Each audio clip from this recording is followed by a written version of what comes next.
Hello, everyone. This is Laleh Hancock, and I'm here with my friend Dagmara. Hey, Dagmara, how are you? I'm good. How are you? Doing good, doing good. We were chatting about businesses and like when your business is actually communicating with you of what it requires, what it would like to create, and how it looks so different than what we imagine. You know, most of us walk around saying, "This is my business," or "I work for this company." And it's more of you being the boss and you have to do everything. That's the biggest lie in the world. Actually, the business has its own consciousness and it's constantly giving you ideas and information which you think is your idea. And when we are willing not to handcuff the business based on our points of views, what we think it should be, how it should be, and all this other stuff, when we're actually willing to ask questions and let the business guide us, it's a whole new world. And one thing I was sharing with Dagmara, which I didn't get to finish the story because we thought, hey, let's come here on and share it so you guys have the details too, is a couple of years ago, I came to Portugal, which is where I am right now, to Lisbon for the Web Summit. And Web Summit at that time, I think it was the 4th year they were having it. And one of the things that they shared is how it went from an event that 400 people came to that year that I was there, 60,000. Now, most of us, we don't even think that's even possible with the business. We're always looking at, oh, let me have a little bit of change. Let me have a little bit of growth. The business on the average grows. Some of the best companies, their average is 3%, 5% growth. Okay. You have others who obviously exceed that, some that go less than that, but like that's considered a great growing business.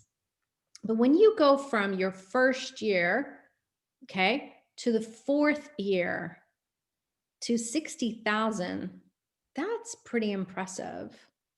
Mhm. But it's not just a miracle that occurred, it's that the people who are leading, the people who are engaged in the different functions of the business, they were also willing to ask for something bigger. They were willing to explore and receive the ability for it to be 60,000. Now, I know this last year they ended up doing it online. I don't know how many people were online, but like, what is it that you're willing to allow your business to be? Are you allowing your business to actually grow so dynamically that it's impossible to reach those targets? Yeah. I know you're saying yes, Dagmara, but I would say most people would say no.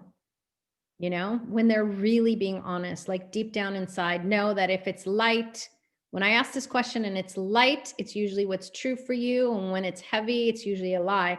So, truth, would you be willing? Is it light or heavy in your world? Isn't that fascinating? A lot of people ask for a growing business.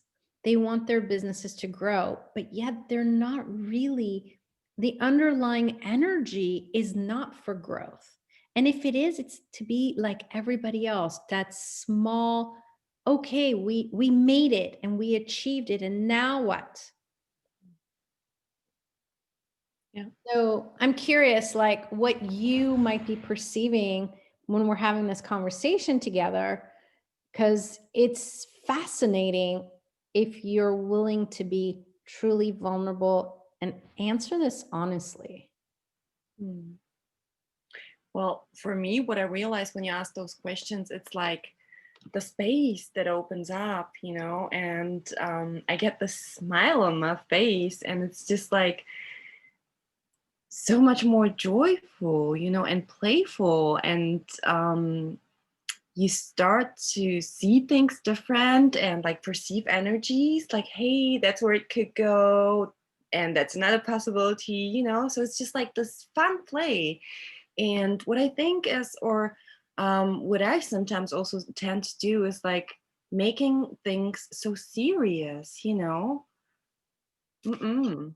Well, you know what? It's funny, but like most people think business is serious. Yeah, yeah. Me personally, it's funny because I always had a lot of joy at work. But if you met me like 10 years ago, 20 years ago, when I was in my corporate job or not for profit or whatever, like there's moments that I acted serious, even though underneath I wasn't, because that's the environment I was in, you know? And so a lot of times, even with your business, you are you're not being you in business. You're doing it like how you think it should be done instead of what would your business like it to be as, Mm. you know? So like if you're willing to even ask, okay, first clear whatever you think is already there. You know, we have to start with kind of like a white canvas, and you could do this every single day, okay? Be grateful for yesterday, be grateful for everything. Even if you have €1, $1 in the bank account, whatever it is, be grateful for that. And then now be willing to like say, okay, thank you, erase yesterday. Just let it go.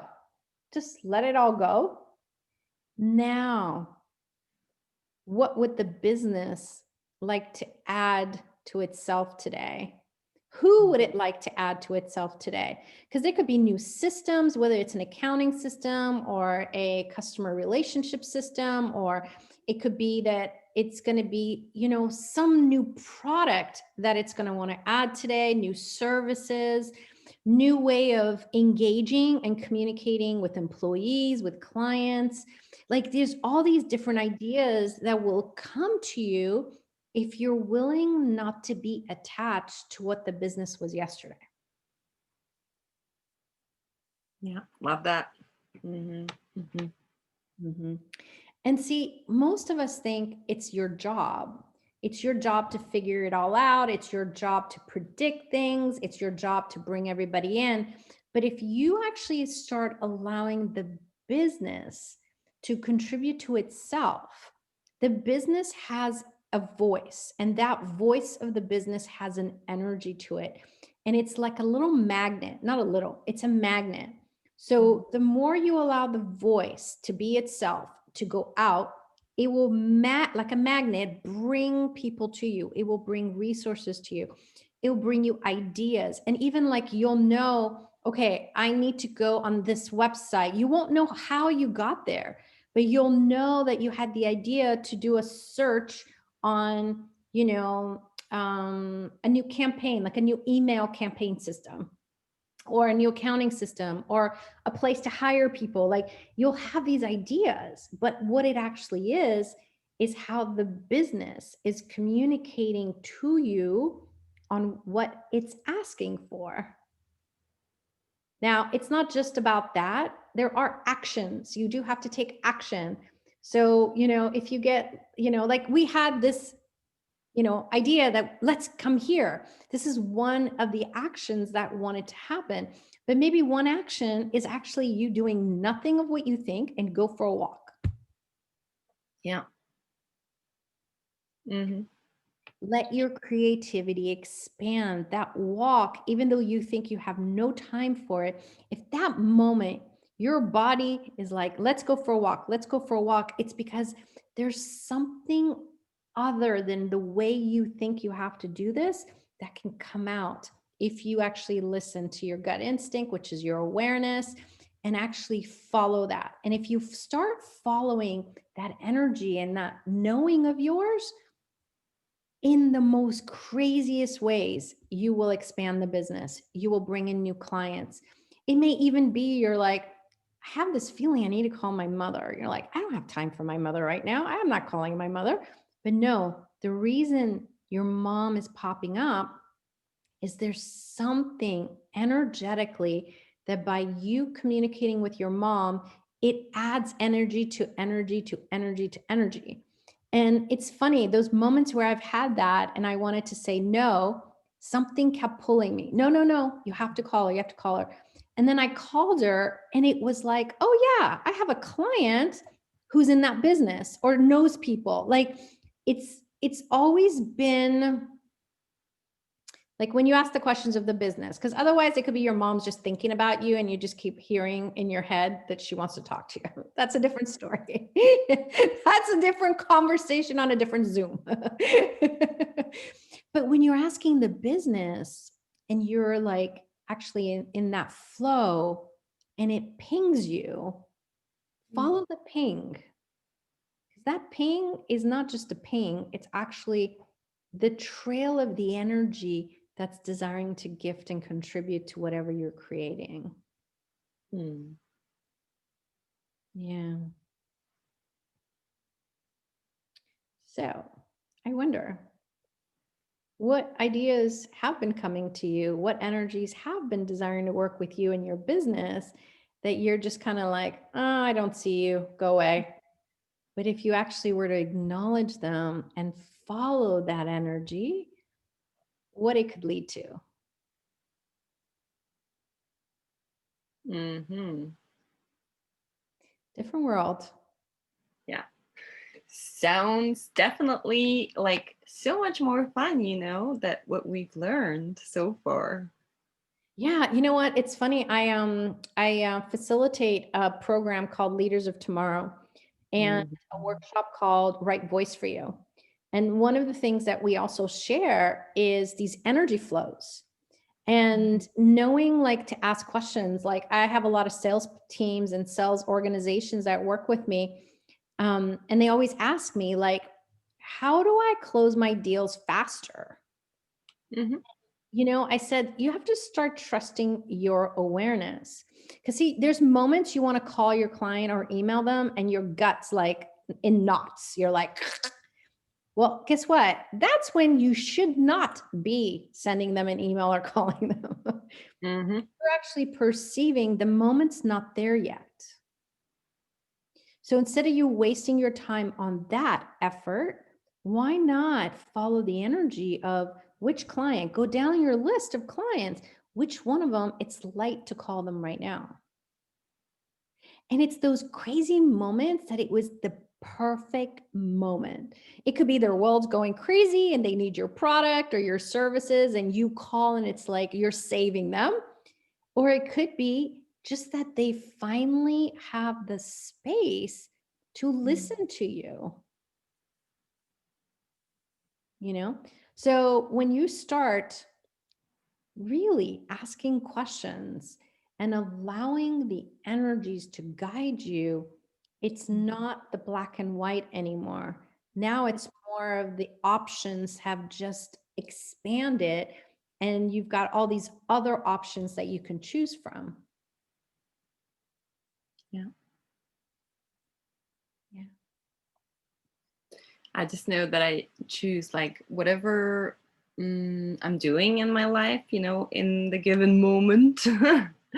How different, for example, I choose my jobs, and how different I search for my jobs, or um, how it actually works out, when you do that, when you do follow the energy. It's fascinating every time, and I'm so like looking forward to learn more about it, and explore like different ways, and every day, to ask those questions. It's amazing. I just love it. And I have 30 years, over 32 years in the Mm. business world. And so for me, I want to say I was structured, but I wasn't really structured. I thought I was structured at the time, but it was. I would follow my gut instinct, which now I realize is my awareness to exactly where to go. And that's how the businesses would grow and exponentialize. Like it wasn't just small growth. Everywhere I've ever been, whether I was a consultant or I was an employee, they've always boomed. Mm. And it's pragmatic tools. It's not even just like you think it's this woo-woo stuff out there. It's actually practical, pragmatic tools that get you to start trusting more of you, and then your business grows. Your Mm. deals close faster. There's less effort involved. You're no longer fighting against the wall. You know exactly what you need to say because that's what your client needs to hear instead of trying to, talk here, talk here, talk here, talk here, and hope that one of those resonates with your client and it hasn't pissed them off to want to hang up with you. I mean, sometimes we're trying too many methods that don't work with the client. Mhm. So yeah, I wonder what your business is actually inviting you to pay attention to add to itself, employees. I mean, people that I add to all the businesses, any projects, it's not just their resume. There's so many other factors, and there's so many people that I would say, if I looked at their resume, I would have never hired them. But those questions, the gut instincts always knew who's going to work out and who's not. Sometimes it's a trial and error. You really have to try because until they're there, you really don't know what they're going to be willing to choose. Mhm. Yeah. Hmm. So, if it would be fun for you guys to explore some of this, contact us. Belapemo.com, belapemo.com/contact, or you can go to lalehhancock.com and contact us there. But I really wonder, like, what is actually possible with your business that you've never considered before? Yeah. I just know that I've become so much braver, in the steps that I'm taking since I am actually choosing the classes. It's fascinating, and Leaders of Tomorrow really kicked my uh, butt into a different place, and it's still like doing it. It's like those classes never end. You can go back to the class and you always have a tool for whatever it is that is happening. And that's what, I was working on a cruise ship, and now we do have corona going on, so this is not possible anymore. And as I said, like, how I choose the jobs that contribute to me, like, really at the end, and to my business, and everything else that I chose. It's not only the job, but like, the things that I create besides my job. It's just like different and bold, and just like really things that I also enjoy doing, and allowing myself to enjoy business Yeah. was actually like the biggest exploration for me. Like, wow, I can actually do that. So if you want to have fun, definitely come here. Yeah, yeah. And there's different programs and different workshops that are happening throughout the year. So we also do custom. So if there's something you guys are watching and would like to do for your own teams or for your own business or department, let us know too. And then we also have community trainings, workshops, and seminars as well, because I want to empower the world. I don't want it to be just certain people get access. So you never have to wait for your organization to choose something. You can always contact us and come direct. Yay. All right. Thank you, Dagmara. Thank you for this Thank conversation. you, Lovely. Thank you so much. Thank you, everyone. See you soon. Bye. Bye.